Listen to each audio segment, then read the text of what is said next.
Reversing course. 2 local schools are returning to the virtual classroom because of COVID cases.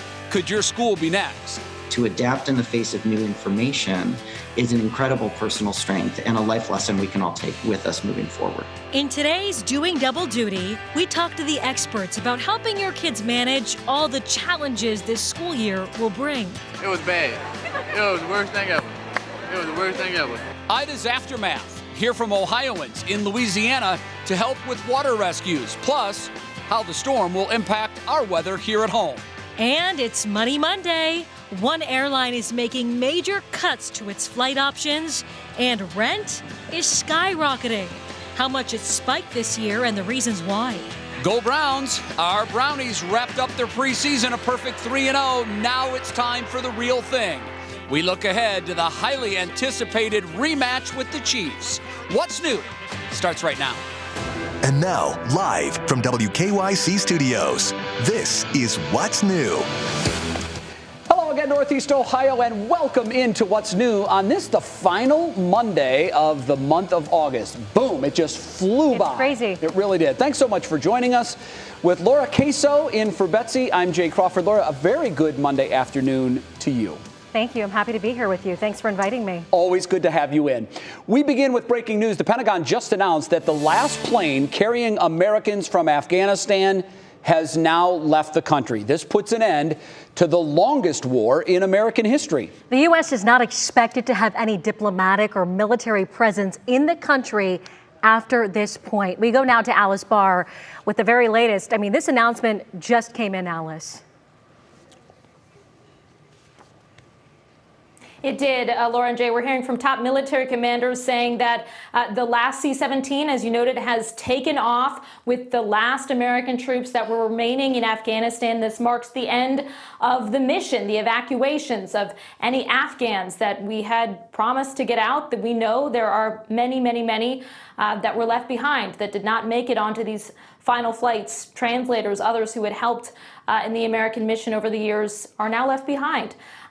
We did hear today from the White House that roughly 6,000 Americans were evacuated over the course of the past 2-3 weeks while this has been ongoing. There may be as many as roughly 250 Americans, it's believed, that may still be in Afghanistan and may not, in fact, have wanted to leave during this wave just now. As you noted, there are no plans to keep any on-the-ground diplomatic or military presence beyond this point, though we have heard from administration officials that they are going to continue helping with getting people out of the country, whoever may still be there and may want to leave. It's going to be a heck of a lot more difficult without having those evacuation flights going out of the airport. But there's some talk of trying to get people by land into Pakistan, neighboring countries. We know that there are about more than 122,000 Afghans who were evacuated over these past few weeks as well. Again, a lot more that remain and that now will be living under Taliban rule, which is something that remains to be seen exactly how that will play out. But we know in the past that has been a very strict, particularly for women and girls who had enjoyed freedoms over the past 20 years while American troops were there ensuring their safety. Jay and Laura? You know, the commander talked earlier and said this has been a really, really tough 18 days. What did he say about those 13 service members and those injured who lost their lives just a few days ago? Yeah, I mean, I think what we've heard over and over from military commanders from the White House is that there are no words to express the pain for those families, that loss of life. Certainly that they are heroes. They will be remembered as such. President Biden over the weekend paid his respects at Dover Air Force Base to those 13 service members. They were nearly all Marines. They were all so young. We have heard from some of their family members just talking about the lives that they lived and that they were doing what they loved and that it was so important to them to finish this mission, to get out everyone they possibly could, and that they did that up until the last moments there in that ISIS suicide bombing last week. All right, Alice, thank you so much. Again, that last plane is taken off from Afghanistan with Americans and others. We'll have more tonight on What Matters Most at 6 o'clock. Next at 5, the spread of COVID continues across Northeast Ohio. The state reporting today just over 3,000 new cases. That means we are now at 7 straight days of at least 3,000 cases of COVID. In fact, every day this month, the state has reported more than 1,000 cases. Meanwhile, hospitalizations are creeping up on us. 104 more Ohioans were admitted to the hospital, taking up nearly 9% of the state's hospital beds. That's 1.5% higher than just 1 week ago. COVID-19 continues to complicate the return to school in many districts across our state. Middle and high school students in Sandusky were told last night to stay home for the week after several teachers there tested positive for the virus. Here's Mark Namick with more. We have determined that we need to take the following steps in order to protect the children and our faculty, staff, and the larger Sandusky community, primarily due to the Delta variant. Sandusky Schools Superintendent delivering the message on video Sunday, promising to reassess the situation on Labor Day and possibly reopen the 2 schools next Tuesday. The Erie County Health Department confirmed to 3 News that 4 teachers in total in the high school and middle school, which are adjacent and share a hallway, triggered the decision because the cases represent the definition of an outbreak. Those 4 people that are positive could easily, statistically, give that to, 3, 4, 5 people each without even, quote, trying, without really sneezing on a crowd. The health department tested nearly 60 staff members today, which turned up another positive case. Some parents on the district's school Facebook page expressed frustration over the decision, complaining that children are at low risk for infections and learning from home is difficult. Others called on the school to mandate masks to help prevent future closures. The health commissioner said the few cases shouldn't be minimized, and he recommends mask wearing. These 4 teachers, they don't really have 4 others to replace them. And that wasn't the sole purpose of the closure, but the closure was done to stop the spread. So, like I said, hopefully early next week, if things go the right way and some testing reveals that maybe we've stopped the spread, those kids will be back in class, and that's what we want to see. All right, Mark Namick reporting. Mark, thank you very much. Now, the Sandusky School District is not alone. Last week, some schools around the state temporarily closed or instituted mask mandates to curb a rash of respiratory illness and COVID outbreaks. Schools are also finalizing plans for possible periods of remote learning later this year. And all of this is adding to the intense debate around masking in the schools. Now we turn to Hurricane Ida. Volunteers from right here in Ohio are responding to Louisiana, where the hurricane roared through yesterday. They are hoping to rescue and respond to residents who really need their help. Ohio Task Force 1 is now in Louisiana. The 45-person team, including a water team and canine search team, is now in Jefferson Parish, where they are ready to make rescues by boat. But their communication, I'm told, is limited. The program manager says the team can communicate only by text, but they are prepared and ready for this mission. We've got an immense amount of trust in the task force leader, as well as the rest of the team that's down there. So I have no concerns about them performing their missions and duties appropriately. Meantime, 12 volunteers are responding to the needs of residents who are being impacted. Todd Revelinsky. He just arrived back in Ohio last weekend. Tropical Storm Henri. Every disaster that we respond to is unique and different to the previous one, but you see certain trends. And everybody reacts to a disaster differently, so we just have to show compassion. He's a busy guy. This isn't the only mission for the Red Cross either. More than a dozen other volunteers from northern Ohio are assisting with a variety of other disaster responses, like those California wildfires. Coming up at 6, we'll tell you more about the mission in Louisiana and how long those volunteers could be there. That's on What Matters Most. Mayfield steps, he throws, Hodge is open, caught it, and he dives to the pylon. Touchdown, Kadarrell Hodge, his second one in consecutive games. We got to see Baker Mayfield in the 2021 preseason. Did you watch last night? I know we did. He looked great. The Browns win. They finished the preseason perfect at 3-0, but I will tell you that and about $6 will get you a cup of coffee these days. It used to be 35 cents. Yeah. All right, so we're 13 days now and counting for the Browns to kick off the regular season, and we all can't wait. They're going to play in Kansas City. That's a nice yardstick game right off the bat. Nick Camino joins us now with more on the excitement that continues to build for Browns fans. The season could start right now as far as most Browns fans are concerned. We're amped and we're ready to go. We're ready to go. You call it the yardstick test. I call it the litmus test. But I think all of us can kind of take a collective deep breath now that the preseason is over with and the Browns appear to have made it through injury-free. So that's good. Now things are going to get really going for real. As Jay mentioned, week 1 against the Kansas City Chiefs, and the hype for this team is through the roof, as it should be. I mean, finally, this team has some continuity from the front office to the head coach to the quarterback. This team brings back so many key pieces, parts from a year ago, so expectations feel like they're through the roof, and this year it feels realistic. The Chiefs now await in KC. That's the Browns' Week 1 opponent, the same team that eliminated Cleveland from the NFL playoffs last season. But first things first, as Jay was talking about, the Browns need to cut their roster down to 53. It must be set by.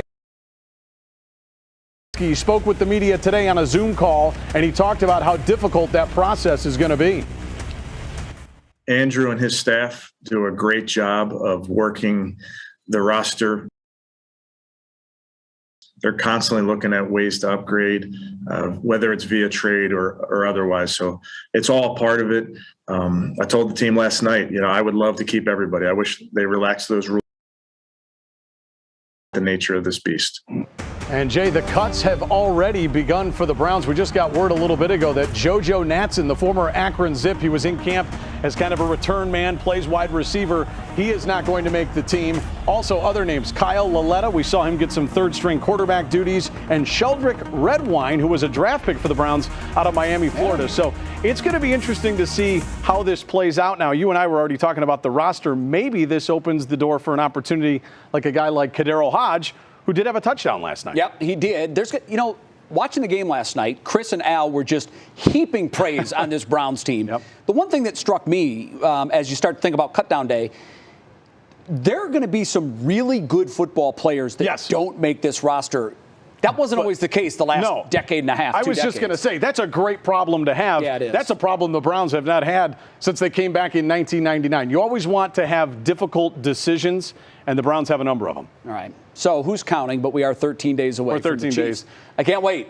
18 hours, 14 minutes, 13 seconds, 12, 11, 10. Yeah. We're counting down. We're all counting. We can't wait. All right, Nick, thank you so much.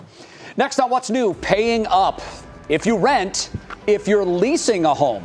We're going to break down the numbers on increases happening nationwide and the reasons behind the hike. But first, we say our first hello of the show to Matt Wentz. Hey, Matt. Yeah, hi there, Jay. Hi, everybody. Can you feel it? Have you stepped outside recently? We're starting to finally lower that humidity. You're really going to notice it later this week. But first, we have to get through the remnants of what was Hurricane Ida. We'll take you through that, and we'll talk the great-looking numbers later this week coming up in that forecast.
All right, welcome back. Let's turn to weather now. Okay, very hot out lately. I don't know if it's just me, but I hear things are going to cool down a bit, which is just really nice. Yeah, and it's not just you, but it has to be so oppressive for you. It's a little, it has to be very difficult. So, Matt, your weather word today, and I think this is appropriate not just for us here, but I think so many people right now can use a little relief. And that's your word. I hope those that most desperately need it, particularly down in the Gulf region, I hope that's in their future. Right, for sure. Devastating storm, especially on the eastern side of that storm as it made landfall, and really over the last 48 hours as they've had lots of storm surge. For us, we're going to get some rain off of this, but only some of us. I think most of us are going to get out of this without much. And there are some big changes going on that are kind of driving that whole situation. So it's a little bit cooler today, right? We're in the 80s generally. We did have the rain around earlier, especially down towards the south. Otherwise, we've seen kind of a mix of clouds and sunshine. Dew points have come down a little bit. We still have some 70s on here, so it's still muggy outside. It's later on this evening we're going to start to drop that humidity a little bit more down towards the lakeshore. You can see we've got a pretty nice lake breeze that's established here. Perhaps some showers along the 480 corridor there. Heaviest rain has been down towards the south. It's been few and far between, but that's where our frontal boundary. Remember all the storms we got last night and this morning with the flooding out in Geauga County?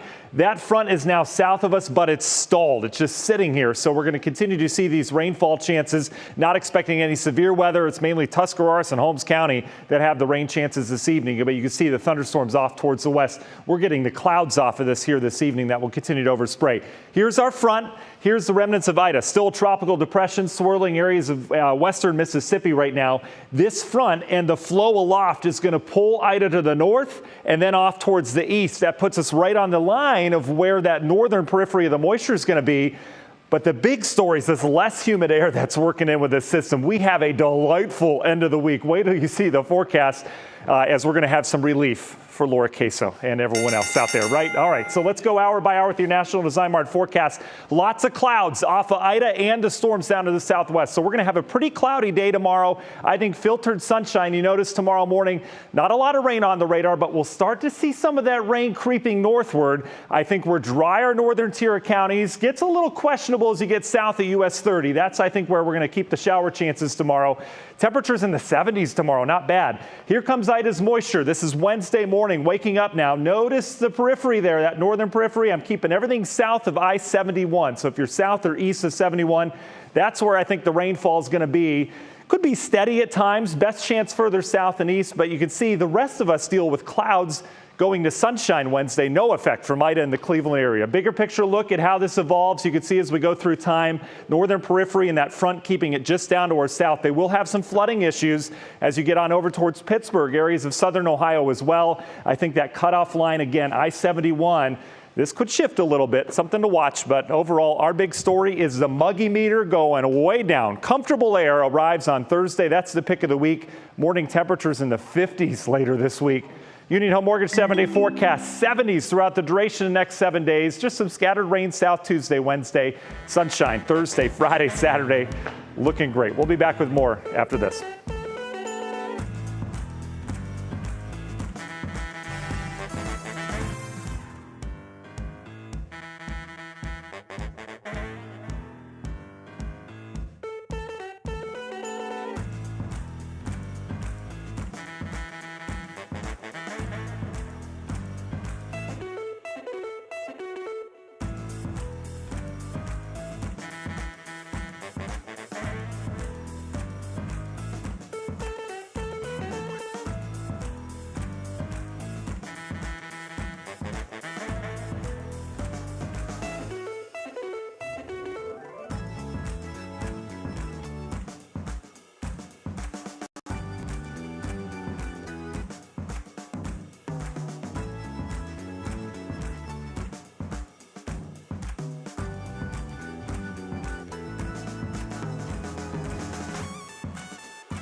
Welcome back. It is Money Monday. Now on What's New.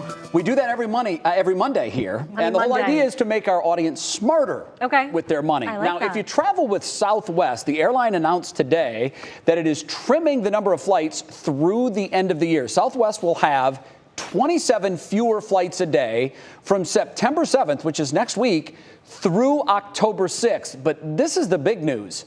After that, they will cut 162 flights each day from October 7th through November 5th. Southwest is saying the decision was made in order to fix issues that disrupted operations this summer, leading to flight delays and cancellations. We remember those. There were many. There were many, and maybe you'll want to hold off on flying anyway, especially if you rent your home. That's because a new report from apartmentlist.com shows that the national median rent increased by 11.4%. Wow. That's this year alone. Yeah, a lot. Compare that to 3.3% in the first 6 months of 2017 through 2019. This is actually happening in 98 of the country's 100 largest cities. Wow. And that includes Cleveland. The surge is happening for several reasons, including more certainty in the job market and young people moving out on their own. All right, so we've talked a lot on this show about inflation. Sure. It's a real thing. It's measurable. You can look at the number month to month and see how things are going up. Most all of us spend the largest percentage of our income on housing. Correct. And so when housing prices, in this case, rent, goes up 11%, you can only imagine the impact that's going to have on that overall inflation number. Yeah. It's overwhelming at times to think that, you know, even if you're making the same amount of money as you did last year, it's like you took a huge pay cut because everything is 6% more expensive. Exactly. And the majority of Americans are spending about 30% on their housing. Right. So you're right. It is like taking a big pay cut. Not ideal. I know. Hopefully things will settle down. That is the hope. I don't know if there's any indication that that's going to happen, but I can't imagine that it continues to grow at that rate. You know, you made me smarter today, though. I did. That's Money Monday. Money Monday. That's I our like goal.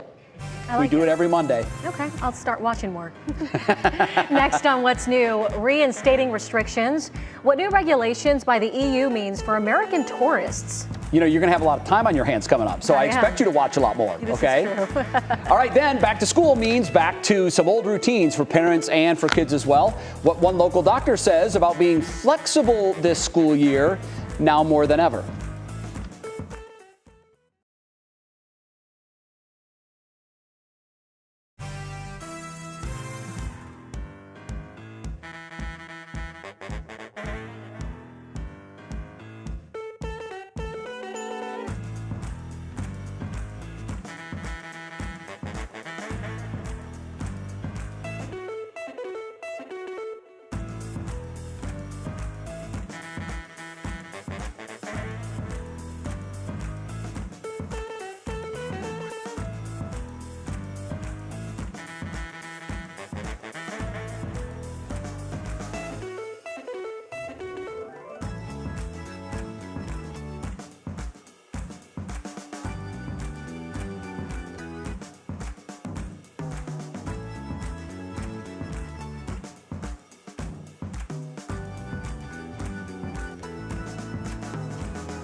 And now, live from WKYC Studios, this is What's New. All right, thanks so much for sticking with us. We'll get you up to speed now on 3 things you need to know at this hour. We have breaking news out of our nation's capital, the Pentagon, just confirming that the last plane carrying Americans out of Afghanistan has now left the country. This puts an end to the longest war in American history. In the war's final weeks, 13 of our service members were killed in an attack at Kabul's airport. The Taliban regained control of the country earlier this month. We will have much more on this story coming up at 6 on What Matters Most. Today, the European Union recommended that its 27 nations reinstate restrictions for American tourists. This is because of the increase in COVID cases. This reverses the Council's advice it gave in June when the bloc recommended lifting restrictions for Americans for the summer travel season. The EU doesn't have a unified COVID tourism policy. Each government entity can decide what they want to do. The U.S. hasn't reopened its borders to EU tourists, despite it calling for the Biden administration to do so. And stay home. That's the message from Sandusky schools. They delivered that to parents of middle school and high school students after a total of 4 teachers in 2 buildings tested positive for COVID-19. The district says it hopes to reopen both schools Tuesday, but is not making a final decision until Labor Day. The Erie County Health Department supports the district's plan because the 4 cases in the 2 buildings, which are connected, meets the definition of an outbreak. And with that, we welcome you back into the second half hour of What's New, along with Laura Queso, who's in for Betsy. I'm Jay Crawford. I joked going to the commercial break that we expect Laura to be watching a lot more of What's New in the coming months because we know for certain by this time next week, we'll have a baby. You will be a mother. But you know, your predictions are a little off, though, because I've been off all along. He's really off, and he's such a math guy and such a good predictions guy. But I tried. I gave him 2 chances, so we really can't listen to him all that much. No, but we do listen to the doctor. We listen to the doctor. And he or she was he or she? She. She told you today that Friday we should have a baby. We will begin the process. Correct. If it doesn't naturally begin before. But you then. said I'd have a baby today, so I just take it with a grain of salt, will you? Yeah, okay. I thought that we would, but we're so excited for you, as you know, and it's going to be wonderful. It's going to change your life in the most marvelous ways, as the gentleman sitting next to you can attest as well. Matt's coming up in just a second. Very good. All right, on that note, we go to our top talker. As we just mentioned, Sandusky Middle School and High School temporarily transitioning to virtual learning. This because of some COVID concerns there. It's just one of the challenges this school year will bring students across the nation. Today we're bringing back our Doing a Double Duty segment with, yes, Matt Wins. So Matt, you've talked to local doctors and experts throughout the pandemic about really how to balance work, school, life balance. Right, and all these changes that the kids are going through. I mean, it's not just the parents, right? Kids front and center with all this. I mean, it really has been, front and center on everyone's mind. And we talked to some experts about it, as you mentioned. And we actually talked to a doctor, Dr. David Miller, who's a medical director at University Hospital's Rainbow Babies and Children's, about this whole slew of topics on how to handle this ever-changing lifestyle safely and sanely. I think there are some new struggles this year going back to school. It's been a long time since many kids have been in in-person school. And so there's the normal back to school anxiety that we all have and had during those times. But I think it's amplified a little bit because kids are even sort of more out of practice. Back to school is typically a time for excitement and fears. From kids being able to see old friends and make new ones, to the first day nerves. And as parents, we get to hear all about how our kids' day went.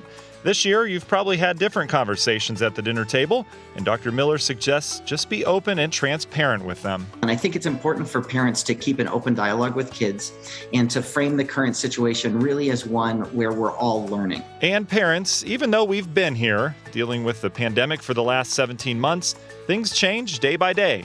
So remember this. We're going back to school for the first time since the original pandemic waves went through, and we're not quite sure what's going to happen next. Try explaining to your kids that even teachers are learning themselves while they're at school, and to not get so fixed on a daily school routine since it can change. Give them encouragement to use this as an opportunity to develop the skills of adaptability, flexibility, rolling with the punches, learning to approach each other kid in the school also with their best selves, really to make an extra effort to be kind to one another, to be mindful of not teasing one another, to support other kids in, their efforts to do things like wear their mask. Already, we've seen local school districts change their mask policies at the last minute just before school started. So Dr. Miller suggests that we need to normalize these changes and not be aggravated or overwhelmed by them. I think if we go in with too much of a fixed expectation of this is the masking rules, this is the distancing rules, this is the attendance rules, and that's how it's going to be, we're going to end up being more disappointed than we need to be. As we get more data, more evidence, we want to change our plan, and that's a strength and not a weakness. To adapt in the face of new information is an incredible personal strength and a life lesson we can all take with us moving forward. Dr. Miller also talks about adapting to schedules, not only just coming off summer and back to school, but from last year too, because it was different, right? Since many kids probably woke up about 5 minutes before remote classes started. Here are some suggestions. Have a visual schedule posted for the kids right at home so they can look at their day ahead. If your kids are in activities, remember to post those too. And remember to give your kids time for rest and relaxation. This new routine can be overwhelming, and it's important to remind them that they need time to recharge. And I think one of the things in our household that we focus on is that kids, especially Emmy, because she's going to kindergarten now, they have so many stresses in the world, right? And a lot of parents have kids with social media that they have to balance their schedules.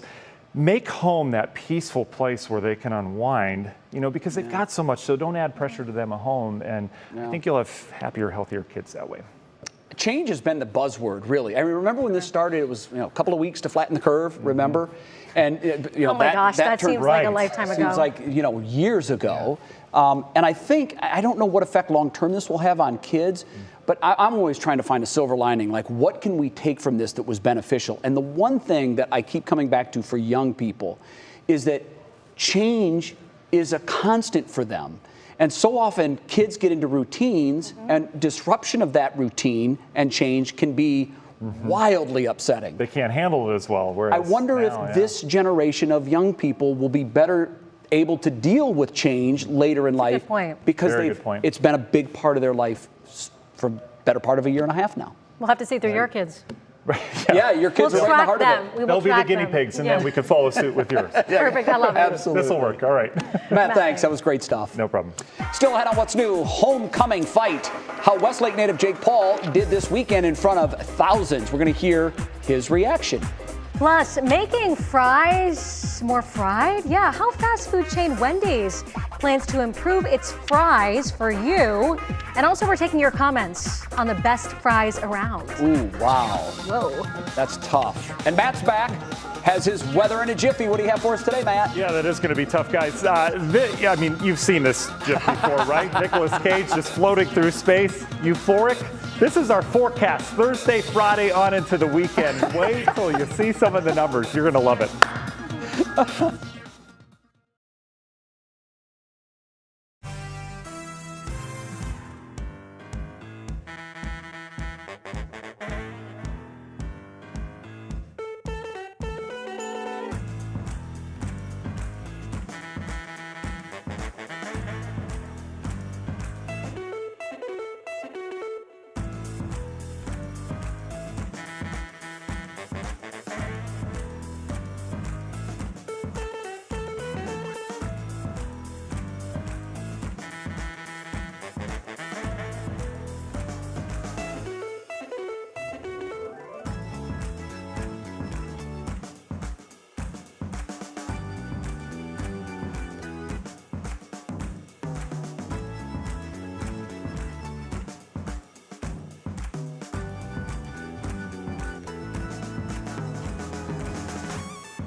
All right, it is 5:41 on your Monday. We want to get to weather because it's been hot, it's been humid, but things are changing, and I'm not complaining. Lowercase O-bin is the correct word there. You're absolutely right.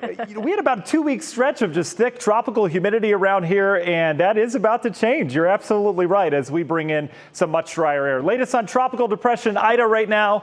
Winds at 35. Winds are not an issue right now. This is a rainmaker, and it will continue to be as it heads out the eastern seaboard. This is the center circulation. Keep in mind the periphery of that in terms of impacts go well beyond that center. So here's the center just north of Jackson, Mississippi right now. Look at the rain, though. They're getting soaked down I-65 from Birmingham down towards Tuscaloosa.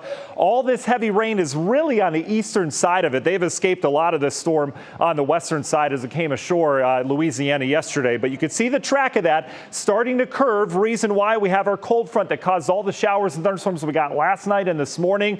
That's pushing south. Boy, what timing on that, right? We've got less humid air that normally would be here by now, but the fact Ida's pushing north, Ida's a powerful area of low pressure. Keep that in mind. So it kind of steers the atmosphere. So the fact that that's coming north is kind of helping our front to stall out.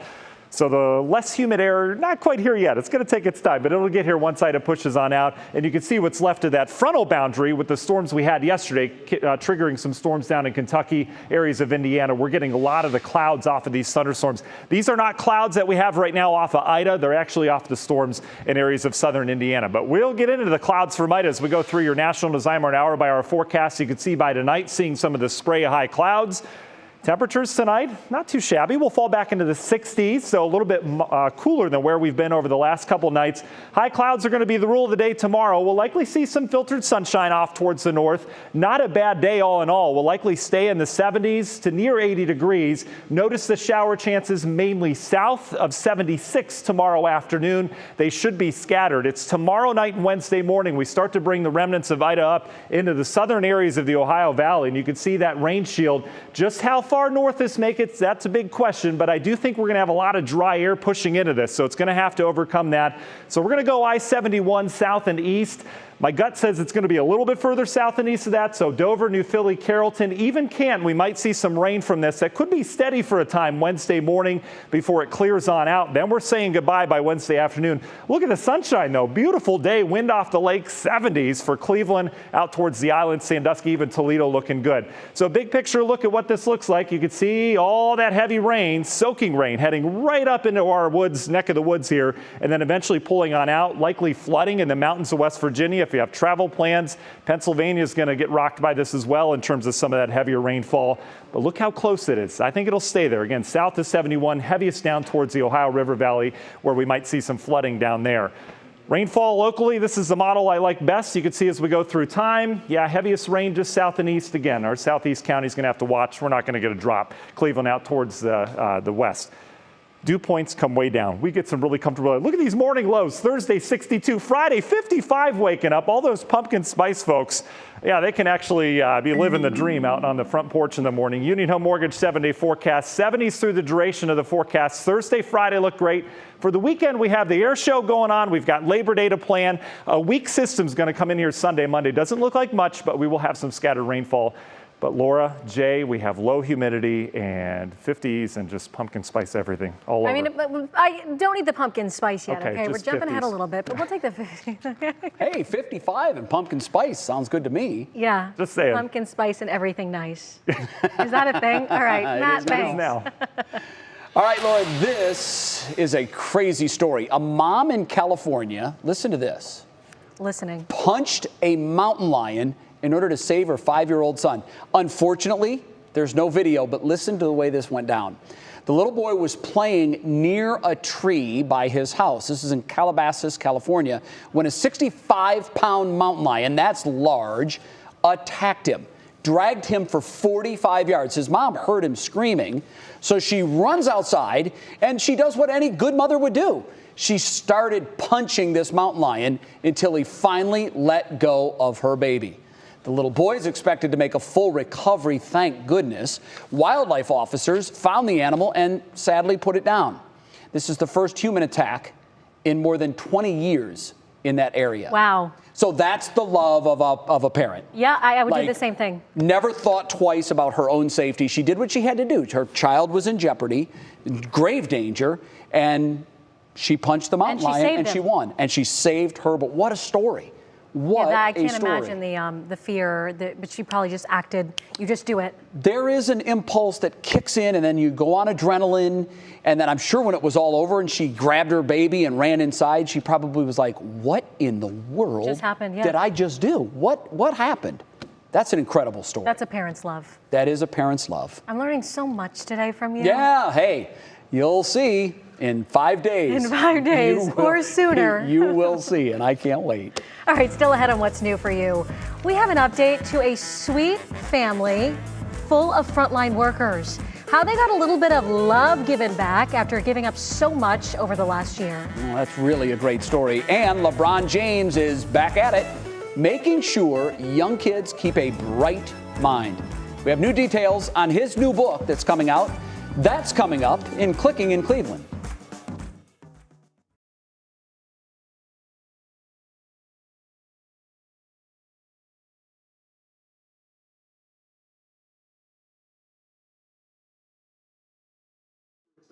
Hi, we're going to be talking about LeBron James. Listen, you and me both. You and me both. Yeah. Do you have to narrow it down?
They're not Italian. Nothing. Wow.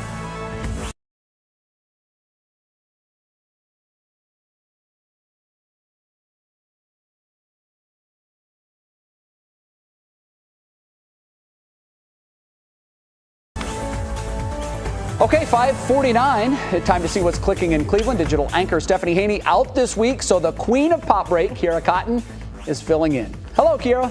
Hi, Jay. Happy to be holding down the fort. Let's start with a fight that everyone looked forward to this weekend. Westlake native Jake Paul defeats Tyron Woodley in his homecoming fight in front of 16,000 people at Rocket Mortgage Fieldhouse in downtown Cleveland. It was a 2-1 split decision after their 8-round bout, and both fighters landed big shots on one another, with Woodley knocking Paul down in the fourth. I've accomplished so much in the past 4 fights. No one's doing this. Paul also said he isn't ruling out doing another fight here in Cleveland again. And LeBron James has a big day ahead tomorrow. His second book is coming out called We Are Family. It's written for young adults and tells the story of 5 new friends who all have different goals that they want to achieve. And they all come from different backgrounds. They come together to save their basketball season to prove that sometimes all it takes to make something successful is a chance. LeBron's first book, titled I Promise, came out last year on August 11th and was the #1 New York Times best-selling picture book.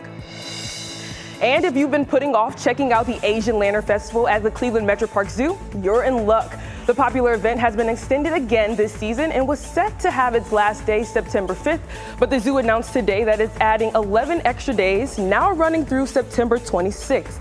Tickets are still available, and we have a link to buy those on WKYC.com and the WKYC app.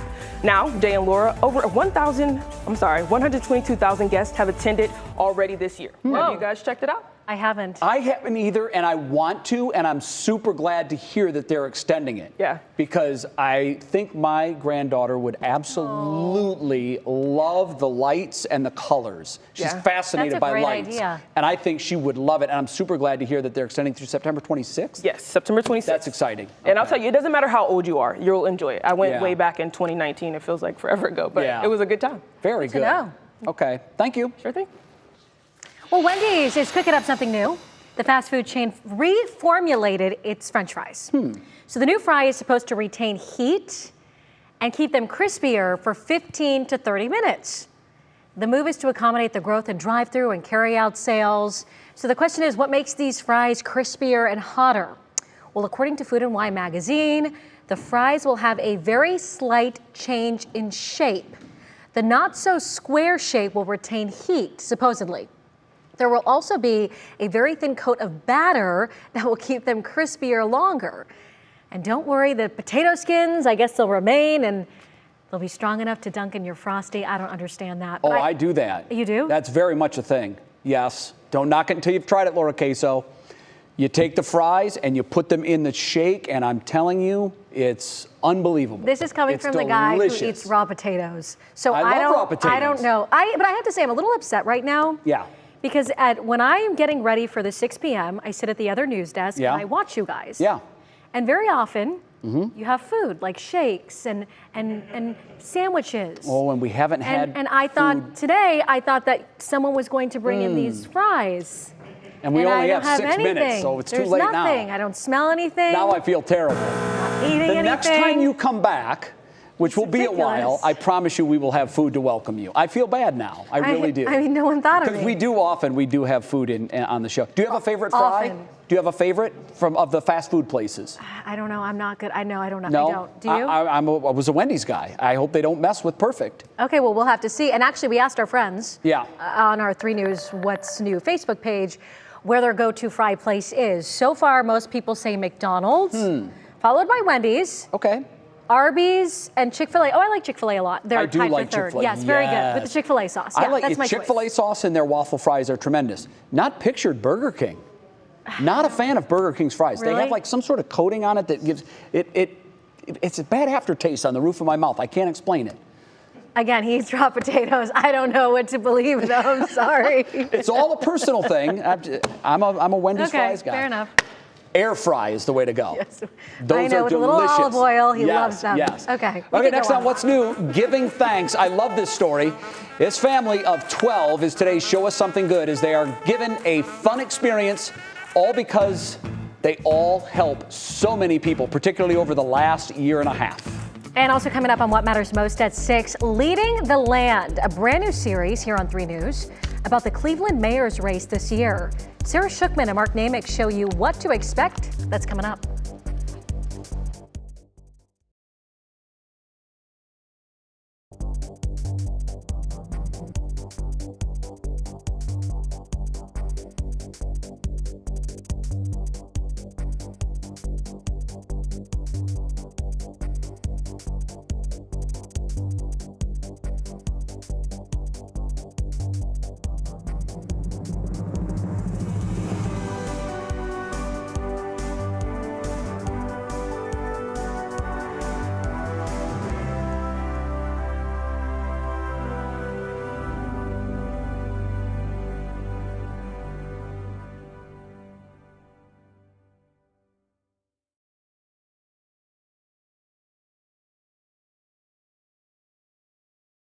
The whole thing. Testing 1, 2, 3, 4. Hello, hello, hello. Oh, man, I'm telling you. You got to try the French fries.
All right, we wrap it up today with our Show Us Something Good. Comes from right here in Cleveland. We introduced you to the Longville family. You may remember back in May of 2020, 12 family members are frontline workers, from nurses to firefighters, therapists, a pharmacist, and an anesthesiologist.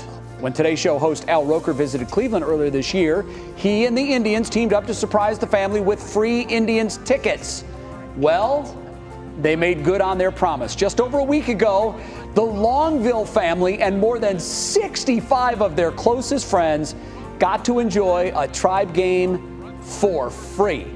They were honored on the Jumbotron for their heroic work during the pandemic. We love this family. We say thank you so much for all that you guys have done, and we hope they enjoyed the Indians game. That's really a fun story. Amazing and so well deserved. Yes. No one deserves it more. Yeah, we cannot say thank you enough to all of our frontline workers.